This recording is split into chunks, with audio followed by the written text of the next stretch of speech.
This is gonna be my new hanging system on this wall. If I mess this up one more time, I'm gonna get yelled at.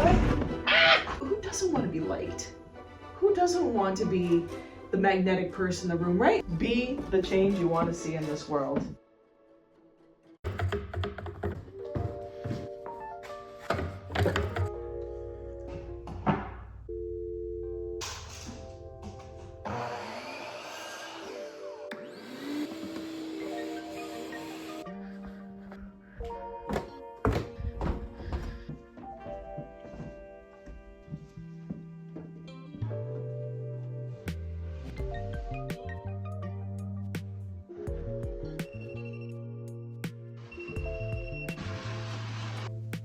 Hell, you would think having a stud finder would help you. It keeps telling me the stud's in different places. Huh. I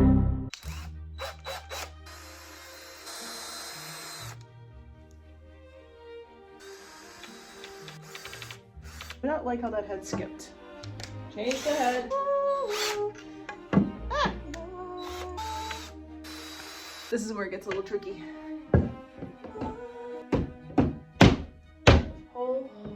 Hole. Boom. Yes. Yes. Do some reinforcements. Wall anchors. Boom, bam, thank you, bam. Did I get that right?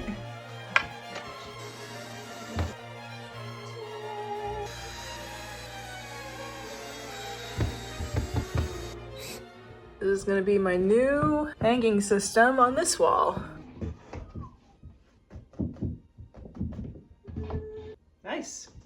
And I think I'll make another horizontal piece going down. So if I ever want to work on it on this side, I can just lower it down to like right about here, and that's when I can work on it. I'm just gonna have to pick up another board like this and just make another line. But yeah, that's looking good. It will do.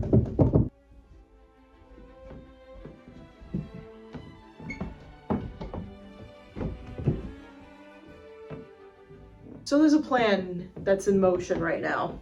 The goal for myself and my art business this year is large scale art so that I can make more statement pieces so that I can then present my work to interior designers and art consultants. This is all brand new for me. I'm used to the collector side of things, but now I'm kind of interested in the whole business to business side of things. I want to see where that takes me.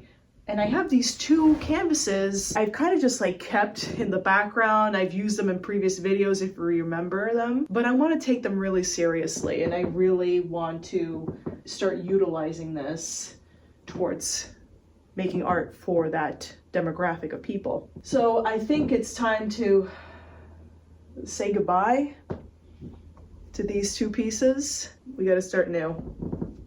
I'm gonna start new. That's loud. Damn. It's prime time, baby. God, that was such a stupid joke.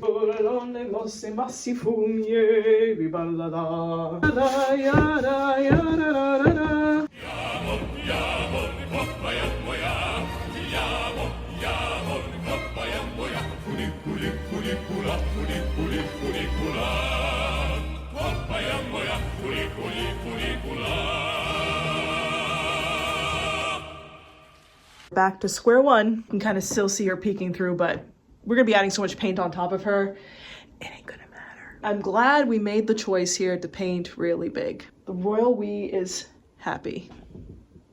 What am I gonna paint? That's the question. Let's think of nothing tonight.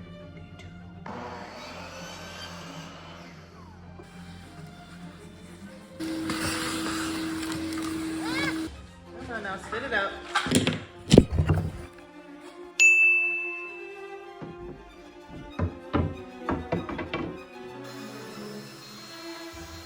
Easy as pie. Let's get these puppies in there. Other side. That's what we want.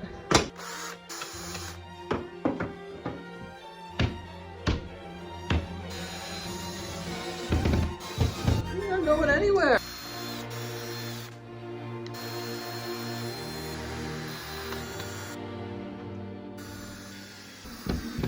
Yeah, that looks good. The way I'm looking at this is like my display level. This is when I want to work, and this is if I want to stack two canvases one on top of the other. I think that gives me lots of possibilities. Now let's do a little painting. Like my spatula skills. These walls have gotten so beaten up. A little paint will help. Pop this biatch open. Lately, I've been going down this huge nostalgic route in my mind. This usually happens around this time of year, like with Easter coming up. I like to listen to a lot of musicals.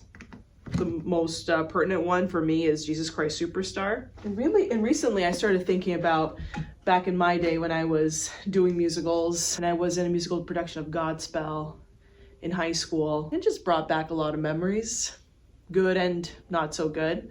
High school was a weird time for me, man. Just socially, emotionally, just a lot of stuff. But doing performances and doing that musical production was really fun, and I got to be out of the house. I got to be hanging out with other kids that were sort of my age. And the older I get, the harder it is to go out and do more things because responsibilities, life has other plans at times. So, and this is just my call to be more pursuant of those things, right? Call to adventure and just say yes to more opportunities that would feed the soul. Well, there we go. Time to paint. And if you're wondering, Amanda, is that Italian opera playing in the background? You would be correct. I am a cultured woman, after all. I am a 30-something-year-old woman who listens to opera. It's about time. What's really cool about this is that it's gonna like literally, this is gonna disappear into the wall. See, look at that, it's like disappeared. You wanna see a magic trick? Gone. Disappeared. Le magique. Wow, how did she do that? That's amazing. Tell us your secrets. A magician never reveals her secrets. And you know what? Cover some of the little paint splatters from projects of yore. And the lovely thing about this, once this dries, we're gonna add those nails in so I can start to actually use this side as well. Before I used to have my pegboard system, which was great, but now I took all my art supplies and I put it into a cart, which I find is a little easier for me to handle and to move around. That pegboard has now become my desk accessory, and it houses all my camera equipment, all my pens, pencils, business cards, SD cards, all that kind of stuff. Now you see me, now you don't. I'm here all weekend. Okay, now this part here I'm not looking forward to because there's a lot of screws. I didn't think about painting this beforehand. So we're just going to do our best to paint around it, maybe paint on it, because you know what? We're feral here. That's how I live my life. Don't tell me what to do. I live my life. This wall is looking less and less beat up every minute that goes by. It's looking so good.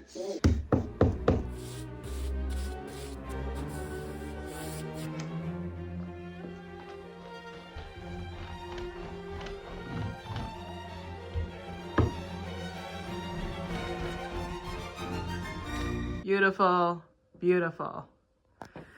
Let's get coffee.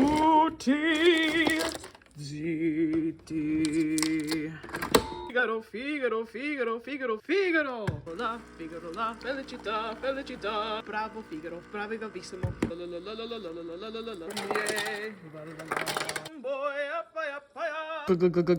Achoo! Achoo! Culi, funi, cula, funi.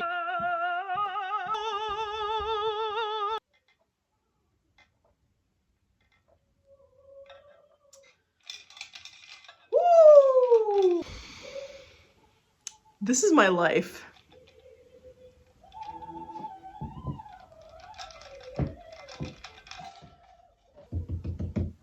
Hey, screw time.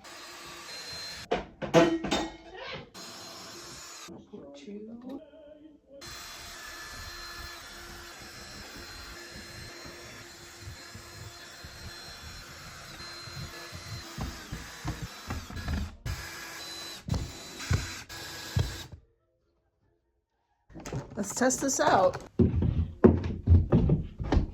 Also nice. Maybe this guy up here. Ooh la la. If I'm working with more of these sizes, I can always fit 4 on this wall. Look at us go. Look at us go. Also, let me fix you. I'm really tempted to just end the vlog here, but I got these 2 paintings here. They've been gessoed, but I don't know what to paint on. I don't know what to put on them. I don't know what my next thing is gonna be. What I do know is that I need to throw down some paint. I just need to make a mess. So that's what we're gonna do right now. We're gonna do some underpainting. And we're gonna make a mess. Got my big brushes. This is the cart that I was talking about that's got all my paint stuff on it. I want my acrylics today. We're gonna work with our acrylics today. Maybe some of this too. Quite honestly, I don't really know what colors that I want to go with. I'm feeling green, maybe some offshoots of green, some blues, another offshoot of green, some ochre. Yeah, we'll go with this color family. Perhaps like a brown too? Sure. Sure. Burnt sienna. Let's do that. The goal here is not to be precious. All right? I'm just gonna get up and get going. I heard an artist say that they use their painting time to just talk. And that's what helps them kind of like distract their inner critic, so they're not hearing all the negative self-talk that goes on when you're in the midst of like a painting or a block. Whoa, man, look at that. That is a nice brown mound right there. Ooh, are we metallic today? We're gold. Okay. Okay, come on, out you go. I get the spray bottle. F it. F it. Large brush. Dip it into my paint. That's a lot of chunkarola in there that I don't want. There is literally no rhyme or reason. Just what feels good to me right now. Is when you don't really care is when it starts to look really fun. Like I said earlier, I'm kind of like working through something right now. Like I just kind of came back to some early high school memories. Very painful time. Newsflash, I did not like high school. I hated it. It was like one of the worst experiences of my life because, ooh, I like what we did there. I was socially just not there. I didn't know how to make friends with my peers. It was very hard for me to like relate to other kids. I lived really far away from the school that I went to. Went to a private school in Massachusetts, and it was like a 45-minute drive just to go to school, not to mention having to come back.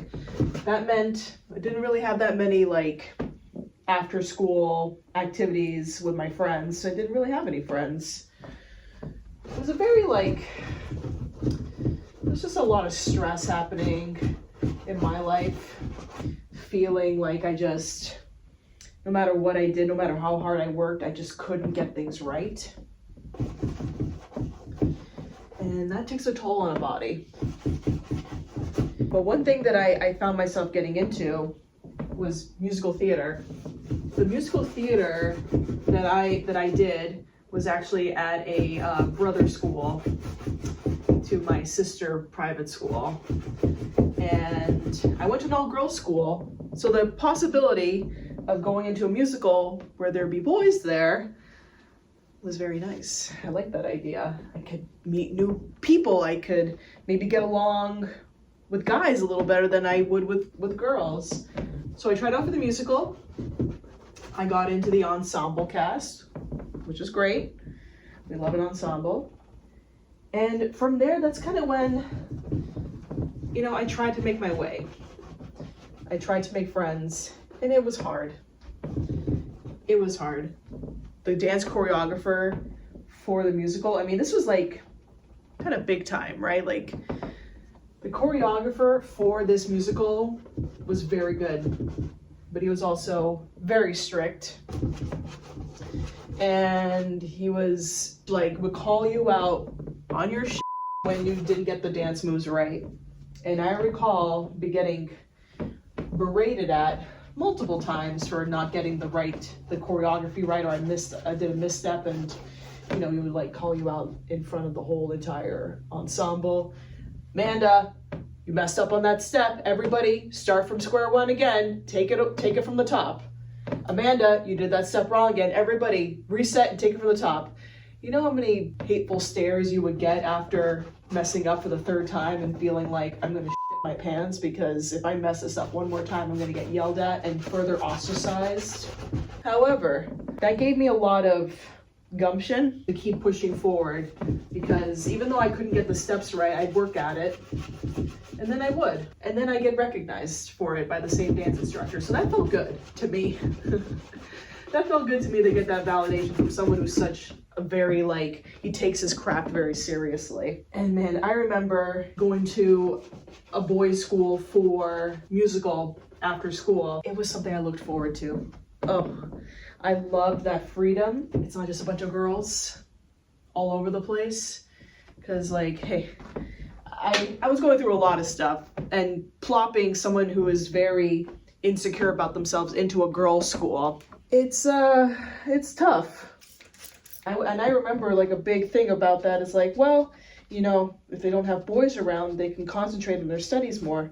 Yeah, fair, but you're also dealing with, like, you know, 20 mounds of estrogen all going off at once at each other. I'm not saying I'm a saint either, because when that hormone time of the month comes up, woo! Yeah, it's scary, run for the hills. I don't know, I needed a different environment to thrive. And an all-girls school ain't it. I got through it. Anyways, back to the musicals. I was that type of kid that always had, like, crushes. Always, like, fixated on, like, who's my latest crush? Whether it's, like, a celebrity or somebody from boys' school. Man, I had this crush on one of the main leads. I don't want to go into too much detail, but you know what I'm talking about. Like, when you get the main lead and he's, you know, he's, like, really cool and suave and funny, and you're like, oh man, that's so cool you can be that way. Look at you being yourself. Want a piece of that action too.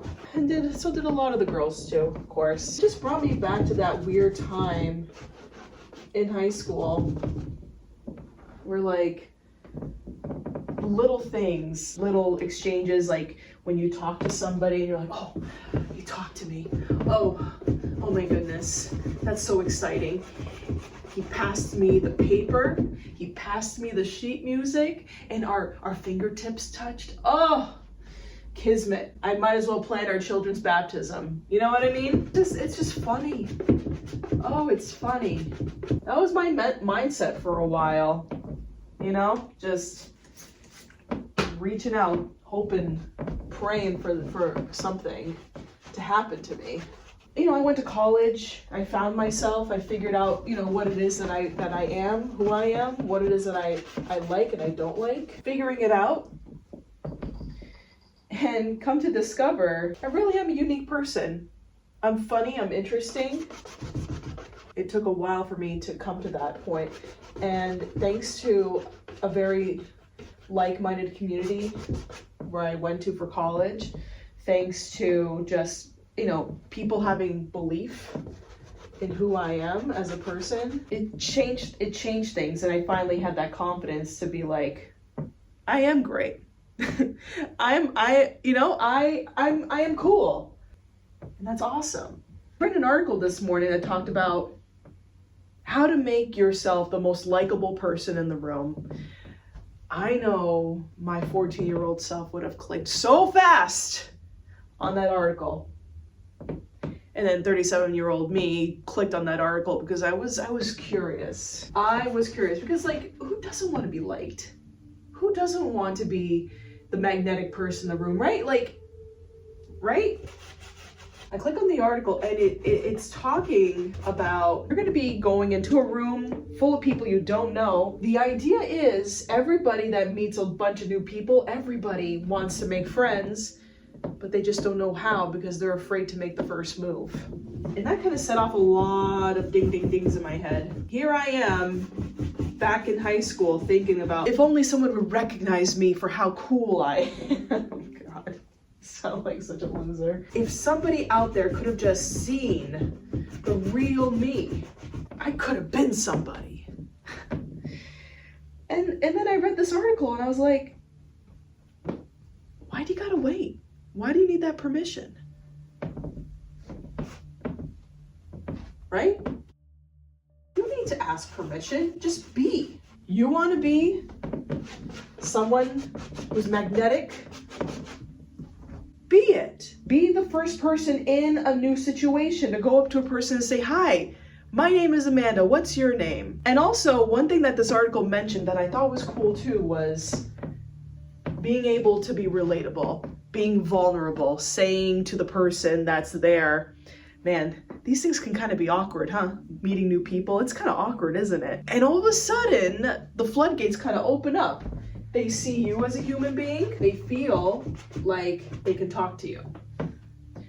I became an event coordinator in one of my previous life jobs. I had to greet people. I was like the facilitator. I was like the hostess of events.